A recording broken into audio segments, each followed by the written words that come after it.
Shabbat Shalom. This week we read the last two Torah portions in the book of Vayikra, Behar-Bechukotai. The first of those two Torah portions, Behar, tells the story of the end of the Holiness Code.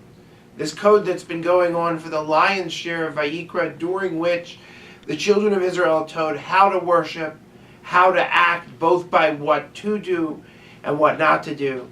And then today, the most bizarre piece of the Holiness Code, the principles of land ownership. Imagine that. This is a people that just escaped slavery in Egypt, and whether or not they themselves remember, or whether or not they've heard stories, they are the furthest people from landowners that you could possibly imagine.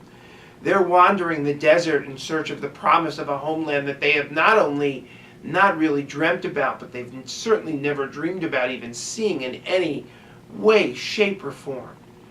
And yet, the text takes a moment out to teach us about land ownership. Perhaps, this sort of, if you will, bizarre turn in the narrative comes to teach us a few things that we today hold as fundamental parts of our Jewish identity. One, to truly help somebody, we don't necessarily give them tzedakah, but we find a way to help them provide for themselves. In that first of this week's two Torah portions, we read about somebody who comes into dire straits and can't hold on to their house, and how there was a program where basically, it sounds so forward-thinking, and it really was, where basically somebody bought their house, and when they were able to rebuy it back, they were given that opportunity.